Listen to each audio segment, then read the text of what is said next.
to the federal government when we want to reach scale economies because bigger is better and cheaper, when we want to spread risk so that New Orleans doesn't have to manage the full impact of a Hurricane Katrina and Lower Manhattan doesn't have to manage the full impact of a World Trade Center attack.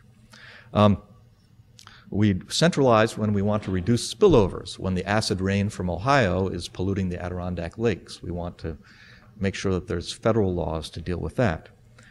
And we want to centralize when we have clear national norms, which is actually less common than we might expect. And this is probably one of the weakest arguments for centralization. On the other hand, we want to decentralize when local circumstances really call out for having a tailored solution, when there really is a different context in New Jersey than there is in Texas. We want to decentralize when we're not sure what the right policy is and when we need experimentation. We need the laboratory of the states to be able to work. And finally, we would want to decentralize when there's something distinctly local that we desire to preserve, distinct civic cultures. Okay, so that's the classic fiscal federalism theory. Now, in actuality, we all know that it's a little bit messier, that really the assignment of responsibilities derives not from principles like the ones I just espoused, but from bargaining and competition between governments. And so we need a little bit of political realism as we try to think about who does what. Okay, now I raise this issue, next slide, okay, that one, because if we think about the energy marketplace, it isn't a global energy market. In fact, every single major energy sector grew from a local to something bigger, and we should expect that to play out in the future as well. So oil was once entirely local. We drilled a small well in western Pennsylvania. Eventually, we built a pipeline that was all of 10 miles long. It took a long time before we really started building oil supertankers and creating a continental pipeline system. Coal, again, was extremely local. Over time, we managed to figure out how to broaden the marketplace, and we now have a global marketplace for coal. Natural gas does not have a global marketplace. Our pipeline systems built since World War II have given us a continental marketplace so that we can buy gas from Canada and ship it up from the Mississippi Delta. Electricity was once extremely local.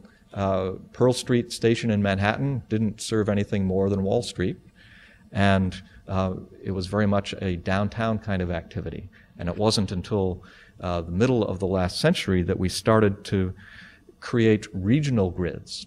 And that's really where we are today, is with regional grids. We don't have a continental electricity marketplace.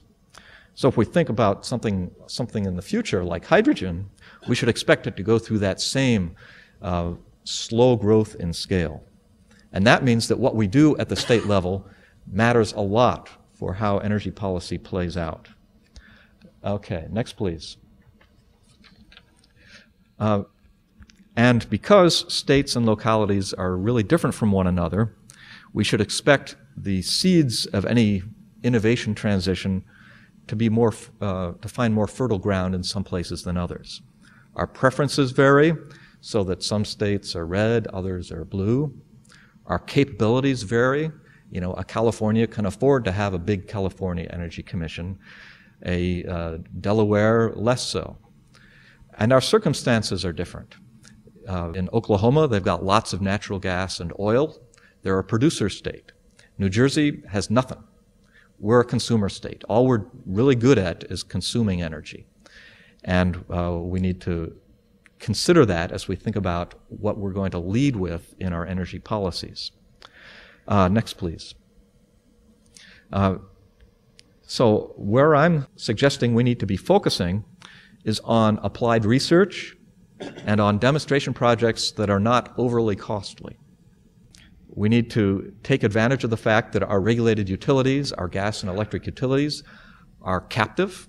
They have to do what state government tells them, and they have great resources and can be molded into what we need for our energy future. and they will go along with it. The state level is where we get to deal with land use and settlement patterns. New Jersey has for many years been pushing on things like smart growth, but it's been more talk than action. We need to start seeing action.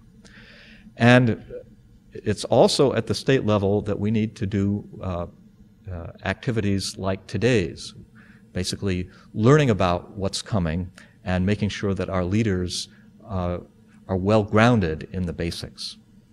Next, please.